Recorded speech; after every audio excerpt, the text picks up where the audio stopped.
What are some of the reasons people your age bet on sports? They're influenced by their friends. In Mr. Coutinho's wellness class at Medfield High School, they're testing out a new curriculum. What puts people your age at risk? Because people's frontal lobes aren't developed, they're still trying to develop their personalities. The goal? Educating young people about the risks of sports gambling. The kids were talking about gambling just like I would talk to adults.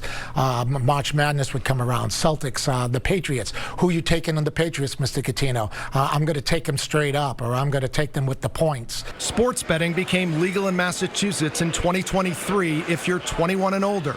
Data obtained by 5 Investigates reveals people in the state have bet $23.7 billion on sports since then, mostly online. There's also unregulated sports betting, and students say teens are finding ways to access both, even though they're underage. I don't think it's so easy to lie about your age, you know. Wouldn't stop anybody. People can use like their parents, like IDs or something, or like an older friend of theirs, and like they can use that for like an app. It's just easy to get the fake IDs and being able to sign into things with your parents' accounts. Is the industry targeting teenagers? Absolutely not. We're not permitted to. Joe Maloney is president of the Sports Betting Alliance, which represents legal online sports betting operators DraftKings, FanDuel, Fanatics, Bet365, and BetMGM. He blames illegal, unregulated sports betting apps for going after teens and says the legal apps the Alliance represents use age and identity verification. Are teenagers going to find ways to do this and perhaps be deploy any type of methods to get around rules and restrictions? Perhaps.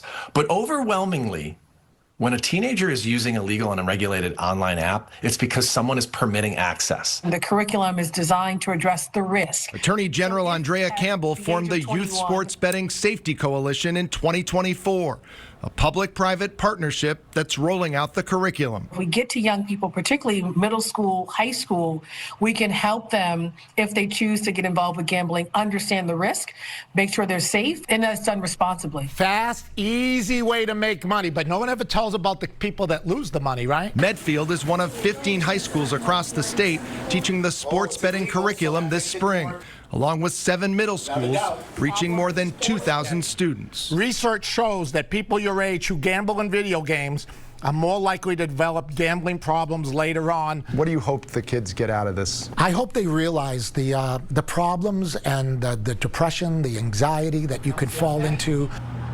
The Attorney General says there's an urgent need for this curriculum, pointing to NCAA data that found nearly 60% of 18 to 22-year-olds have engaged in sports betting. The plan is to eventually deploy the curriculum statewide. Mike Bodette, 5 Investigates.